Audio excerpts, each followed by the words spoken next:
citizens of Earth, I am the Ethereal Orpheus and roll up your sleeves. Okay, it's hard to do. Because today, today we got work to do. Today I want you to go to your wardrobe and get the best clothes you have, dress officially, rent a tuxedo, I don't know, because today we're talking about the Game Awards. The Oscars for video games. You know, they say that E3 is like the Christmas of the video game industry. So I guess that makes the Video Game Awards kinda like Easter, I don't know. But the Video Games Award are a big deal. They're a big deal not only because of the nominations in the awards, but they're also a very big deal because of the announcements. Now don't forget, the Xbox Series X was actually unveiled during the Video Game Awards, like 2019 I think. Probably. So today I want us to talk about the nominations, have some predictions, just sit back, relax, and let's have a chat. You know, grab a beverage, but don't spill it on your tux. It is rented. So without further ado, let's go over the nominations and talk a little about all of them. Now please excuse me, I do have some notes over here because I can't remember everything. Like my memory is so bad that I remember almost nothing, like ever. Which is kind of cool because I play games and then I forget about them, and when I replay them it's like I play them for the first time, which happened to me very recently with Persona 5, like it was crazy. Stuff that I had watched and experienced before and I was like, what? That guy's a traitor, no! Anyway, and also please excuse me because I will not be talking about the esports categories because I know like nothing about them. So let's begin! Award for Innovation in Accessibility. And the nominees are As Dusk Falls, God of War Ragnarok, Return to Monkey Island, The Last of Us Part 1, The Quarry, and the winner is, well, no, I don't have an envelope. So I'm gonna give you my prediction and what I would pick to win, but also I want you to keep in mind that obviously I haven't played all of these games, and I do not own a PlayStation, I do not own a Nintendo Switch. I do have an Xbox, and I do try to be in the loop as much as I can with games that I don't have. Like with Ragnarok, I'm sure it's gonna be a great game. I have played the first God of War. I thought it was amazing, though just a little tiny bit overrated. Please don't send bombs to my house, I don't live alone. Anyway, this category is really important to me because I think most of these games, if not all, well, probably not all, but most of these games actually have subtitles for my native language of Greek. I know that Ragnarok also has voice for Greek, and it's very important to me, not because of me, I know English. Like, I know you don't believe me the way I speak and all, but I do know English. But like for people who are not so fortunate and don't have a great grasp of the English language, it is a shame that they can't experience some amazing games like Persona. So for me, innovation in accessibility has a lot to do with breaking the language barrier. And even though my heart bleeds green, you should know that, I am an Xbox guy, I want to give mad props to Sony because they always remember us Greeks. I think all of their first-party games support Greek subtitles, and that's really important to me, because Microsoft doesn't do that. I mean, I think they do support it in Forza Horizon 5, which isn't all that necessary because that's not a story game, but it's still very much appreciated. But for many games, they don't. And if I want to recommend the game to my girlfriend, say, who doesn't speak English that well then I can't, and it's a real shame. Now, apart from that, innovation in accessibility also has to do with all kinds of manners you can alter the game, like larger fonts, and just making the game accessible to everyone, no matter what their limitations are. And no matter who wins this, I am very, very proud and happy with the state that the gaming industry is going the last like 10 years, because accessibility just wasn't the thing back then. And now it is becoming important, like people's voices are being heard. And I'm not sure if that's a product of like the times, you know, where's like a little bit more political correctness and a push for inclusivity. But I don't care because the result is just an amazing thing to happen. So out of these games, which one do I think will win? Surprisingly, it won't be God of War Ragnarok, I think. Because in these small categories, usually what they do is they throw a bone to someone else. God of War Ragnarok has a great chance to win Game of the Year, so it doesn't have to win innovation and accessibility. And that's another thing I want to talk about later, after all these predictions. What the Game Awards really mean. So for me, I'm gonna go with As Dusk Falls. Not only because it's the only game I've played out of these, but because I truly think it will win. It's an Xbox exclusive, and they will want to throw a bone to Xbox exclusives, Switch exclusives, PlayStation exclusives. Basically, they want to keep everyone happy. But if you ask, does this game deserve to win this award? I think it does. I don't know how it measures up against its opponents, but As Dusk Falls really covers a lot of these things that I said previously. It has subtitles for many languages, including Greek. You can make fonts bigger, you can make them smaller, you can change reaction times for the QTEs. So basically, they want everyone to be able to enjoy this game. As they should, because it's a really good game. You should play it. It is on Gamepass. Now, next is the best adaptation, which means best movie, series, any video game IP that has been adapted to another medium. And the nominees are Arcane League of Legends, Cyberpunk Edge Runners, The Cuphead Show, Sonic the Hedgehog 2, and Uncharted. Now for these, I do know that Uncharted has not gone down too well, and I do know that Sonic the Hedgehog 2 is a massive hit. I did watch Sonic the Hedgehog 1, I didn't really enjoy it. I thought it was just okay. Out of the remaining three, I have only watched Cyberpunk Edge Runner, but I probably will watch Arcane because my girlfriend is forcing me. And from the few images I saw, Arcane looks to be a really good production. And I also think it's really smart to have a way to get that IP and preserve it, prolong it. And I think that this show is going to give back to the actual game, because it is a live service game. Now, other than that, Cyberpunk I have watched, and I thought it was amazing. Like seriously, go watch it, it was so good. It kind of gave me a little bit of Neon Genesis Evangelion, a little bit of Ghost in the Shell. But what I was really surprised to see was that Edge Runners did not rely on the game. Like, I always expected to have the main song from Cyberpunk appear in the series, maybe in a big moment, but that never happened. And I'm really cool with that, because Edge Runners is its own thing. It has a start, it has a middle, it has a finish, and it was great. Also, they do reference it in the game with an update. You get some items from the show, like if you see a weapon in the show and it's in a specific place, then you can go back to the game and get it. And I thought that was really smart.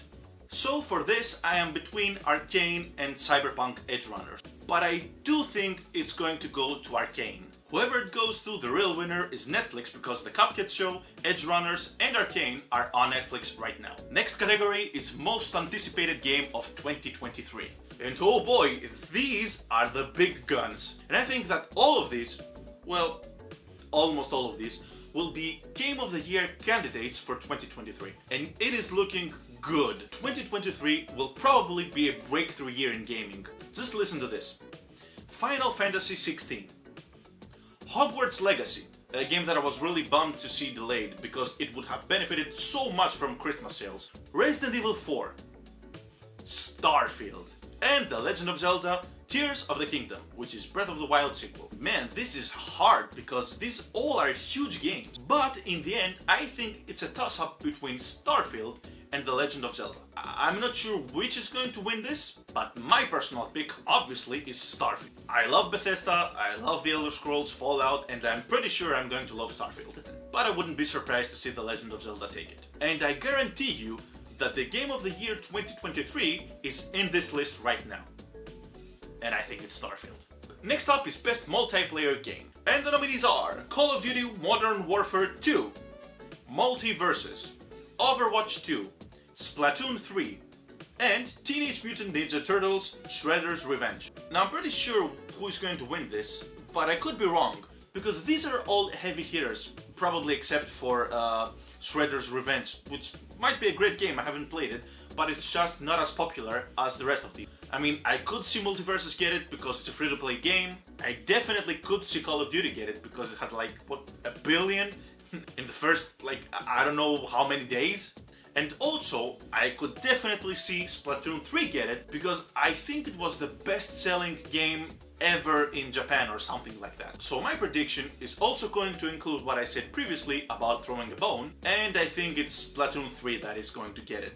Because you kinda like kill two birds with one stone. Splatoon 3 does deserve this probably, but also it's a Nintendo exclusive, so they're happy. Now up next is a category that is really weird to me. It doesn't really make sense. It's best sports or racing game. But how are these things together? I mean, like, sports and racing are two entirely different things. It does not make sense, and I don't like the precedent that this sets. Because it kind of tells you that, okay, we have the big games, you know, the games that could be Game of the Year. the AAA action-adventure third-person games. And then, okay, we have the smaller category with the sports games and the racing game, the games that won't be the main event, that won't close the show. And I think that is unfair. Anyway, the nominees are Formula 1 22, FIFA 23, NBA 2K23, Gran Turismo 7, and Oli Oli World. I have no idea who's going to win. I haven't played any of these. I don't know which is good and which isn't. I do know that Gran Turismo 7 caught a little bit of flack when it came out, but if I had to go with a prediction, I would go with Oli Oli World just because it's a different game to all of them. Yeah, but I wouldn't take that to the bank. Next is Best Sim and Strategy Game. Dune Spice Wars, Mario and Rabbids, Spark of Hope, Total War Warhammer 3, a lot of war there, 2 Point Campus, and Victoria 3. Again, I've only played 2 Point Campus like just for a little while.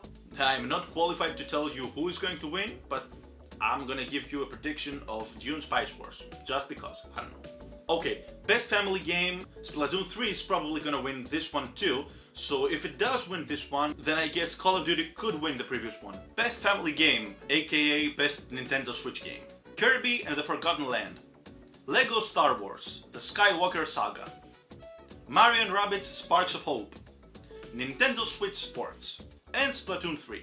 Okay, so this does affect the multiplayer category a bit, because if Call of Duty gets Best Multiplayer, then Splatoon is definitely getting Best Family Game. But I could also see Kirby and the Forgotten Land take it home. No matter what it is, it's definitely a Nintendo game though. And another category that makes no sense to me, Best Fighting Game. DNF Duel, JoJo's Bizarre Adventure All-Star Battle R, The King of Fighters 15, Multiverses, and Sifu. So, most of these games are fighting games, but Sifu isn't. It's a brawler, it's a beat 'em up. I don't know what business it has in the best fighting game category. It really stands out and it's very weird. Is it here just to win? I don't know. But I could see this going to either Multiverses because it's free to play, or the King of Fighters 15. I'm not a huge fighting game fan, so I really couldn't tell you. Wow, I'm not credible at all. So, whoever gets this, gets this. Let him fight it out and the best fighter wins. But what I can tell you about is best role-playing game, because I'm a huge RPG fan. We have Elden Ring, Live Alive, Pokemon Legends Arceus, Triangle Strategy, and Xenoblade Chronicles 3. Now, Elden Ring is a huge game. It's probably the Game of the Year winner for 2022. And if it does get Game of the Year 2022, then it's very possible that it won't also get Best RPG. But if it does get Best RPG, then it would also make sense for it to not get Game of the Year. Anyway, I think this is between Elden Ring and Xenoblade Chronicles 3. Haven't played the latter, but I've heard it's really good. My personal pick would not be Elden Ring because I didn't really like it. I'm a huge Dark Souls fan and I know this was something different, but anyway, this is not the time or place to talk about it, but we will talk about it, I promise. But I really could see it going away with the best RPG and even Game of the Year, because it still has so much momentum and it has found a fan base besides the Dark Souls fan base. I mean, it is the best seller that From Software has ever had, and whether you like it or not, it is 100% absolutely definite this is how they're going to approach their games from now on. I mean, it wouldn't make sense to not do that. Up next is Best Action-Adventure Game. A Plague Tale Requiem, God of War Ragnarok, Horizon Forbidden West, Stray, and Tunic. So you have 3 PlayStation exclusives, which isn't very surprising because PlayStation, I think, is known for its third-person action-adventure games. I mean, that's their bread and butter. And that's also a very interesting topic to talk about another time, because when you think PlayStation, well, you don't think first-person shooter anymore, you don't think RPG, you think third-person action-adventure game. And I do have a problem with something concerning that, but I will tell you about it in a while when we get to the Game of the Year nominees. So between these, I think it's kinda the same with Elden Ring and Best RPG, but for God of War Ragnarok. It's no secret that Game of the Year 2022 is a toss-up between God of War and Elden Ring. So whoever doesn't win Game of the Year, I think is going to win their respective category. either Best RPG or Best Action Adventure. So I could definitely see God of War Ragnarok getting it, but if it doesn't, then I could also see something like a Plague Tale get it, though I don't know how much sense it would make to have both God of War and Horizon Forbidden West in both the Game of the Year category and the Best Action Adventure category, and have one win Best Action Adventure game and the other one win Game of the Year. Well, they're both candidates for both categories, so if I had to pick one, I would go with God of War. Now next is Best Action Game, not Action Adventure, Best Action Game. Does that make sense to you? Because it doesn't make sense to me. What is the difference? Okay, maybe we'll understand when we see the nominees, right? So Bayonetta 3, Call of Duty Modern Warfare 2, which is a first-person shooter. It's an entirely different genre. Neon White, Sifu, and Teenage Mutant Ninja Turtles. And this is just a cluster. I mean, these games are so different from one another that I don't see what they're doing together in one category. This makes me think that they are trying to fill a quota, or that they're going to have a game that would be weird to not get an award, so they are kinda including it just to win something. And that something could be Call of Duty. It could also be Bayonetta. Who knows? Now, Best Debut Indie Game. Neon White, Norco, which I really want to play, Stray, Tunic, and Vampire Survivors. Now, I know Vampire Survivors has been a massive hit on Gamepass, and at first I really couldn't tell why. Sure, it could be Game of the Year, 1989, but when I got to playing it, I started to see what it was all about. And this game is really addictive. No, I mean seriously, if you follow Phil Spencer on Xbox, the dude does not sleep, he does not eat, he only plays Vampire Survivors. He's done that for like, I don't know, a week, and I swear no matter what time I check, he's still playing. Like seriously, someone go help him. I don't know if he's okay. I don't want anything bad happening to him. I love the guy. Please just go check on Phil Spencer, please. Someone. But unfortunately, I do think this is another bone for PlayStation, and Stray is going to get it, because Stray is obviously not going to get Game of the Year. I don't know why it was nominated in the first place, so I'm thinking this is for Stray. But also, you have Best Independent Game, Best Debut Indie Game, and Best Independent Game. Alright, so hear me out a little bit. These awards are for 2022. I mean, that's the year we have right now. So it makes sense that all of these games that have released in 2022 are also debuting in 2022. Do you see the disconnect here? Because Best Debut Indie Game and Best Independent Game, I mean, for games that have all released in 2022. But wait, I hear what you're gonna say. Best Debut means it's the first game that a company does, probably. So okay, then these games will be very different, right? Let's check the nominees. Cult of the Lamb, okay, starting good. This wasn't in the Best Debut Indie Game. Neon White, okay, that was in Best Debut in the Game, but maybe it's just one game. Sifu, Stray, and Tunic. So 3 out of these 5 games were also in Best Debut in the Game, which can only mean one thing to me. They want to give 2 Independent Game Awards this year. But I'm sure that Stray is getting one of these, and the other one will probably go to maybe Tunic, maybe Vampire Survivors, but I don't see them going both to Sifu and Stray, 2 PlayStation exclusives. Games for Impact Award, which sounds a lot like innovation and accessibility. Maybe innovation and accessibility has to do with the more technical stuff. Games for Impact has to do more with the social stuff. I don't know, some of these categories are just words, I swear. So, a Memoir Blue, which I played and I really liked, As Dusk Falls, Citizen Sleeper, Endling, Hindsight, and I Was a Teenage Exocolonist.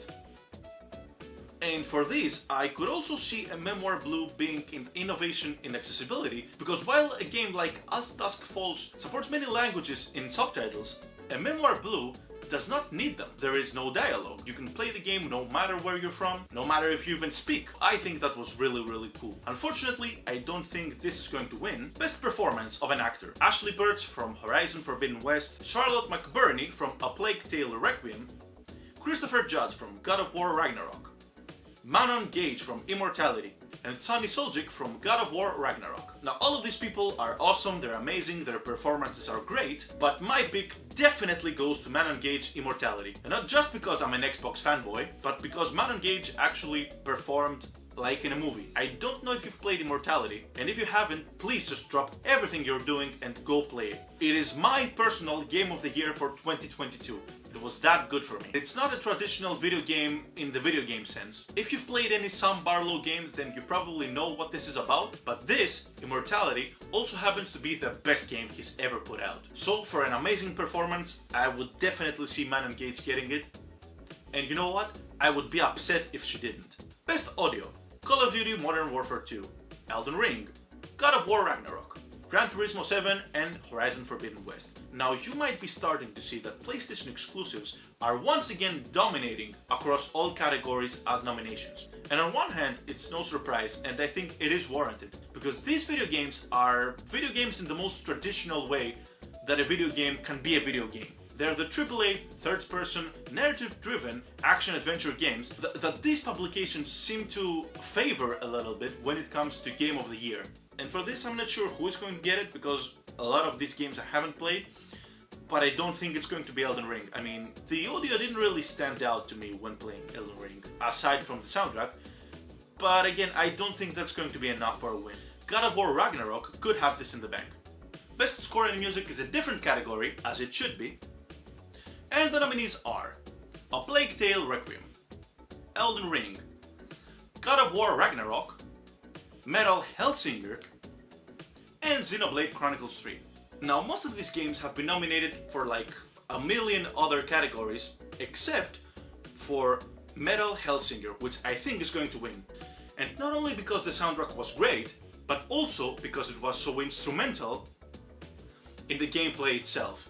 Metal Hellsinger, which is available on Gamepass, is such a unique game because when you see it, you think, okay, it's a Doom ripoff, or a Doom clone, pardon my language. But when you play it, it is absolutely not, because your rhythm when playing the game is actually important when it comes to music and your input. It is a very interesting concept and you should definitely check it out. So my pick for this is absolutely Metal Hellsinger. Now we are approaching the more spicy categories, I would say, where you usually only see the big games. Up next is Best Art Direction, and the nominees are Elden Ring, God of War Ragnarok, Horizon Forbidden West, Scorn, and Stray. Now let me start off by saying that I have absolutely zero idea why Elden Ring is even nominated. The game, whether you like it or not, does not look good.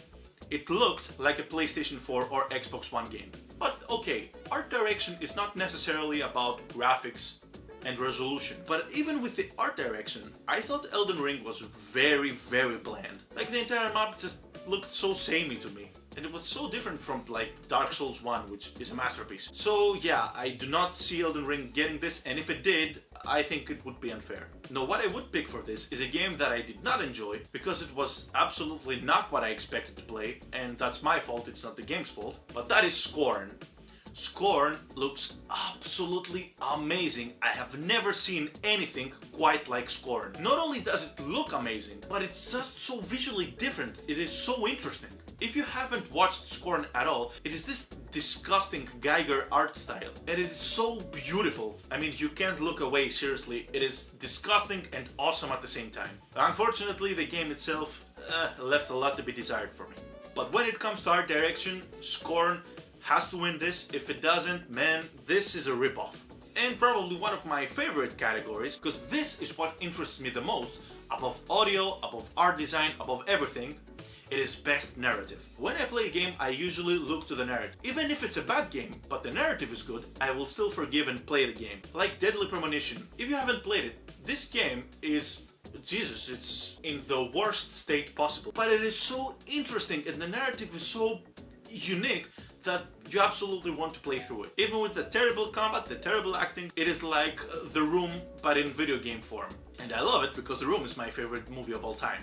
So the nominees are A Plague Tale Requiem, Elden Ring. How the hell is Elden Ring in best narrative? Like, what gives? Anyway, God of War Ragnarok, Horizon Forbidden West, and Immortality. Now, I know that A Plague Tale Requiem has great narrative. God of War, I'm sure, is going to have amazing narrative, but I know for a fact that Immortality is so unique in the way that it approaches its narrative that it should win this category too. Maybe I'm biased because I really love this game. I really think this is the game of the year for 2022. But the way you're told this story, like in this non-linear form, what you discover and the way you discover things, man, it was such an amazing experience. Immortality has my vote. And equally interesting to me is Best Direction. Elden Ring, God of War Ragnarok, Horizon Forbidden West, Immortality, and Stray. Now, I don't think Immortality is going to win all of these categories, even though I think it should. Best Direction will probably go to God of War Ragnarok. And you know what? I would be okay with that. First God of War had really good direction. I mean, it was shot in like one continuous long take, and direction doesn't have to be fancy Tarantino-like direction for it to stand out. God of War 1, and I presume 2, had this invisible direction that was just so good for it. So, if it won Best Direction, I would totally be okay with it. And the final category, and this is for all the marbles, is obviously Game of the Year 2022. That's right, the best game that released in 2022. This is what it's all about, this is the main event, this is why we're here. And what you're going to see is that a lot of these games have been nominated in many categories.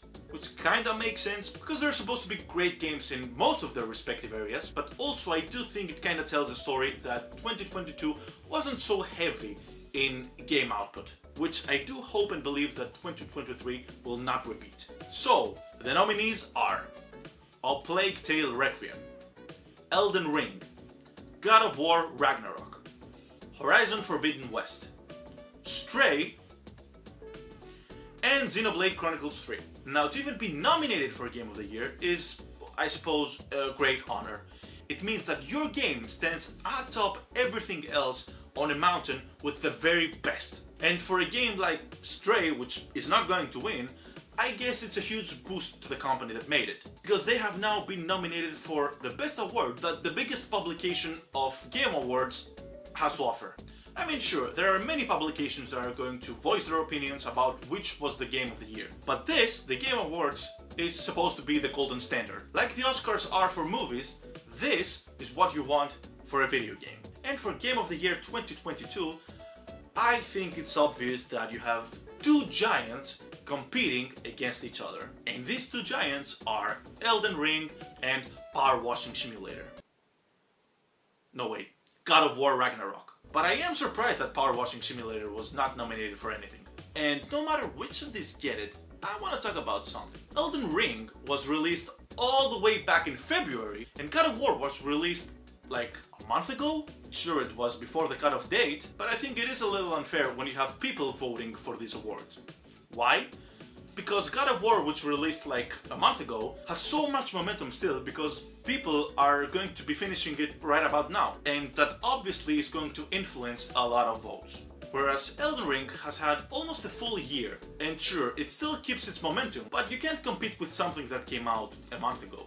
So cutoff dates, I think, have to be a little more strict for that reason. But PlayStation has always been a huge player in the Game Awards, and they're not going to release a game after the cutoff date. At least not a Game of the Year candidate. I don't think they've ever done that. Not that I think that the Game Awards affect release dates so much. I mean, it probably has to do with the fact that they need a game out during the holiday season a little bit more than what Jeff Keighley thinks is the Game of the Year. So if I had to pick the Game of the Year by myself, it would have been Immortality. But unfortunately, this isn't the candidate, so between Elden Ring and God of War Ragnarok, I am actually going to go with a game that I haven't played, which kills my credibility, but I do know that Elden Ring was not Game of the Year, for me at least. And God of War 1 was great, it really lives the story at a point where you want it to continue, and I do believe that God of War is the point where the story does end. I don't think there's a cliffhanger, I don't think there's a God of War 3 coming out, and I trust the creator so much after God of War 1 that I am sure that this deserves a Game of the Year award. But now that we got all of that out of the way, I want to talk a little about what the Game Awards mean. So obviously, when you hear Game Awards, it means that the best games in each category are going to win the award, right? Well, not so much. I don't think so. I mean, obviously sometimes that happens, sure, but you also need to keep in mind that this award ceremony, or any award ceremony for that matter, is also a product of entertainment, meaning that it's better when it's more dramatic. And this means that the Game Awards have their own agenda. And I'm sure that this sounds really ominous, like there's a scheme and they're going to favor someone over someone else and stab them in the back, but that's not what I mean. I think it's much simpler than that. I think that the Game Awards, or any other publication of awards, has a twofold job to do. Because on one hand, if you are the go-to guy, the expert on what is the best, then that's power, it is influence. And in order to continue building that influence, you have to think outside the box sometimes. For example, last year's winner, Game of the Year 2021. In a list between Deathloop, Metroid Dread, Psychonauts 2, Ratchet & Clank Rift Apart, Resident Evil Village, and It Takes Two, everyone thought that the outsider was It Takes Two, that it was likely to be nominated, and that it would have a boost just because it was among these other games. But would you look at that? It Takes Two got the win. And we're not gonna talk about whether that was deserved or not, though I did play it earlier this year and I thought it was fantastic, and I was retroactively very happy to see it win, but that was a year where the Game Awards could stretch their influence and say, oh, you know what? This little game is the Game of the Year. And not only does that obviously help a lot, but I think it also helps the Game Awards, because now they see something you and I don't. They're separating themselves from everyone else, and it kind of gives you the notion that, okay, these guys know what they're talking about. The fact that It Takes Two won the big one, I think makes the Game Awards have a bigger spotlight on it. Because if it was what everyone expected, say Deathloop, then it's not a story. Then you don't make articles about it. Then you don't have the dramatic underdog story that the small company, the small developer, beat out all these colossal companies. And when you are an entertainment product with advertising capabilities, then you want that spotlight. In fact, I remember that the Game Awards in 2020, I think, God, were so infested with advertising that, man, it was almost unwatchable. Thankfully, they did fix it later, because Summer Games Fest, which is the same publication, it's still Jeff Keighley, was spot on with everything they showed, and the advertisement ratio. It was pretty good. But the thing is that you can't do that every single year, because when you have games like God of War Ragnarok and Elden Ring, well, then you can't award Game of the Year to Stray. Because if you do that, then people are gonna go, okay, well, maybe the Game Awards don't really mean that much after all. So ideally what you want is a balance between these years where you're going to show that the underdog won and it's really dramatic, but when there is a clear, evident winner, if something like Starfield was alone, or if something like God of War Ragnarok was alone, then you don't get too much leeway to do things your way. So if you ask me if this is a surprise year or a predictable year, it's definitely a predictable year. And still, it's not too predictable, because Elden Ring could win, and also God of War could win, but the rest of these games, better luck next year. Wait, no, that's not how it works. And the last thing I wanted to say about the Game Awards was how I think they influence how the gaming industry should go and what a Game of the Year looks like. So hear me out on this. Last year there was a big commotion about Forza Horizon 5 not being nominated for Game of the Year. Now, I get what you're going to say. Forza Horizon 5 is a racing game, it couldn't be a Game of the Year. But I ask you this. Why? Why couldn't Forza Horizon 5, a game that had the best Metacritic score up to that date, could not be in the nominations, when Death Stranding, which again is like a simulation game, was? Why? Because it's a third-person game? Because it looks like an action-adventure game? Because it's not. It's still a simulation game, and I think it's pretty cool, but why can't that be a Game of the Year, but Forza Horizon 5 cannot? And what message does this send? Should every single video game company just make these third-person AAA action-adventure games? Why? Where are the first-person shooters? Where are the racing games? Where are the sports games? Where are unique games like Immortality nominated in Game of the Year? I just don't get it. This doesn't work for me. I don't think it's fair. And also with the cutoff dates, shouldn't they be taken into consideration too? Anyway, that's all I had to say for today. I am really excited about the Video Game Awards. Not because of the awards, but because of the announcements. And I do think we are going to see some Fable, cross your fingers, hopefully it's gonna be there. And also I think we're going to see the next big PlayStation game, because they had a great 2022, as you can tell from the nominations, but their pipeline for 2023 seems to be a little empty, and this is the perfect time to fill those gaps. Now for Microsoft, we know exactly what's coming out in 2023, at least until June, and if they're going to treat E3 like, okay, here's what you're getting in the next 12 months, then I think the Game Awards could fill that spot where, okay, here's what we're also working, but we don't know exactly when it's coming out. But the reason I'm saying Fable specifically is because Matt Booty, the head of Xbox Studios, has said that if you could show one game, it would be Fable, and they're not letting him show Fable until it's ready. So if he said that a couple of months ago, then I think we're getting really close to have something that is presentable. What do you think is going to be Game of the Year 2022? Are you excited? What do you think will happen at the Game Awards, and what will be announced? Please let me know down in the comments. If you like this video, please like and subscribe, and I will see you among the stars.